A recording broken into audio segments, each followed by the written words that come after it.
les amis, je suis ravie de vous retrouver aujourd'hui. On est dans une maison qui n'est pas encore rénovée et qui nous sert aujourd'hui de stockage.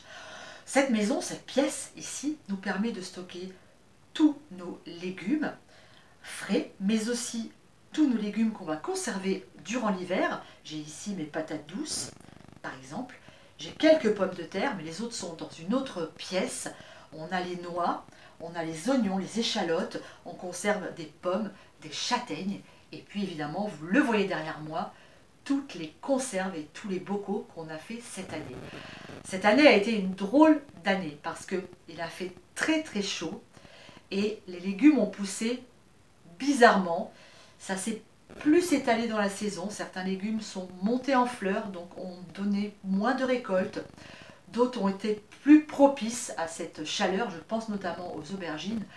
Et c'est une merveille. Ça m'a permis encore cette année de faire des conserves différentes, puisque chaque année, je ne fais jamais la même chose.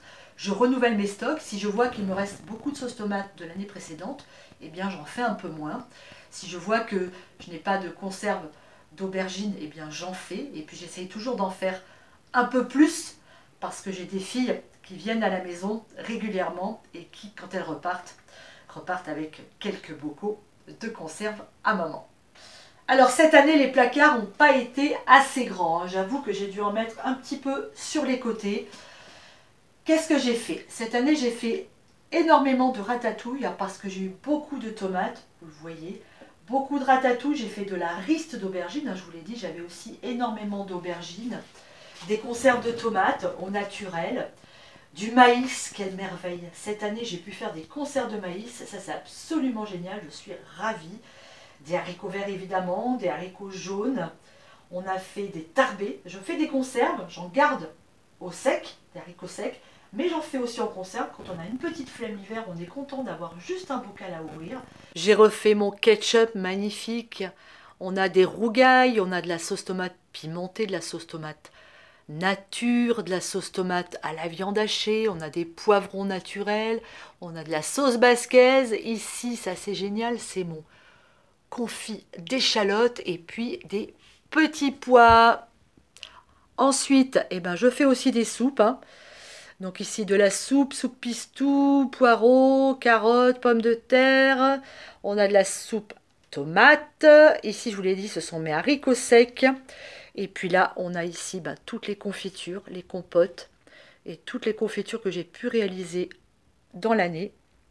Ça aussi, c'est absolument génial d'avoir ces confitures maison. Là, j'ai stocké mon chou lacto-fermenté qui va nous permettre de faire notre choucroute le 11 novembre.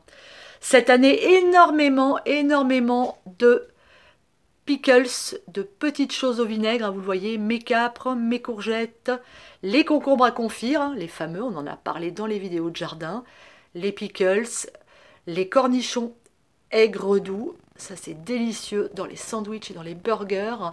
Et puis mes cornichons classiques. Avec les choux de printemps, eh bien, on a fait des bocaux de choux à l'indienne, des compotés de choux à la saucisse de Morteau, nos fameux coco chorizo, des tarbés au confit de canard, de la potée au chou. Voilà, de quoi se régaler durant tout l'hiver.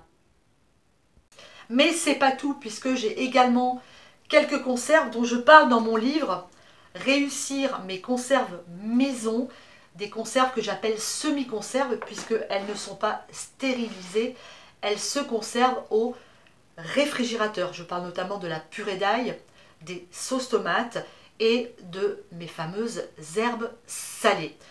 Et comme chaque année, on a aussi nos deux congélateurs qui sont remplis.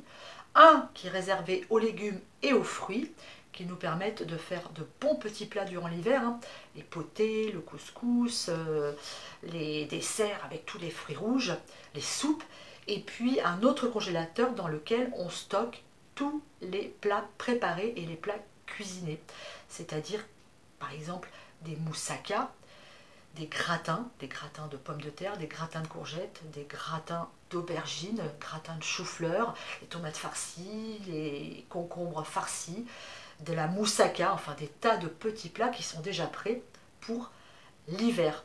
Alors, faire des conserves, nous on ne fait pas ça dans un souci de peur de l'apocalypse ou de la fin du monde. Pas du tout. On n'est pas du tout dans cette dynamique-là. On fait des conserves parce qu'on veut savoir ce qu'on mange, tout simplement. On a un très grand jardin, c'est un choix. On cultive beaucoup de légumes et l'idée pour nous, c'est de manger des légumes uniquement de saison. Et en tout cas, si on les mange hors saison, c'est parce que c'est nous qui les avons produits et on sait d'où ils viennent et on sait comment ils ont été cultivés. Voilà. Pour nous, faire des conserves, c'est vraiment le souci de bien s'alimenter et d'arrêter d'acheter des légumes au mois de décembre qui n'ont rien à faire sur les étals. Je pense notamment aux tomates, puisque c'est le légume le plus consommé en France. Arrêtez d'acheter des tomates au mois de décembre. Elles n'ont aucun goût, je le dis et je le répète. Elles n'ont aucune valeur nutritive parce qu'elles ont passé des jours dans des camions, dans des bateaux. Elles ont perdu toute saveur, ou alors elles ont été cultivées en serre, et ne pensez pas que parce qu'elles ont une étiquette bio que c'est mieux. Non, c'est pas mieux du tout. Et quand on pense en plus que pour avoir des tomates en hiver, il faut chauffer les serres, excusez-moi de vous dire qu'à l'époque où on est, c'est peut-être pas très judicieux d'aller chauffer des serres, alors qu'on parle d'économie d'énergie. Et voilà, donc le potager, c'est pas simplement faire pousser des légumes, juste pour les manger en saison, c'est aussi savoir les conserver pour en profiter pleinement toute l'année. C'est la vraie récompense qu'on a là derrière moi, c'est la récompense du jardinier. Et c'est là que se retrouvent le jardin et la cuisine, c'est là qu'on a une osmose parfaite entre ces deux métiers, jardinier et cuisinier, et on se rend compte que manger des produits frais, des produits sains, des produits de saison, c'est vraiment une merveille. Là, on mange nos dernières tomates, nos derniers poivrons et on s'en régale et on attendra patiemment l'année prochaine pour en retrouver d'autres. Les amis, je vous embrasse très fort. J'espère que ce petit tour de réserve vous a plu. Je vous dis à très vite. On se retrouve maintenant rapidement sur Popote et Potager et très certainement dans le potager. Bisous. Ciao.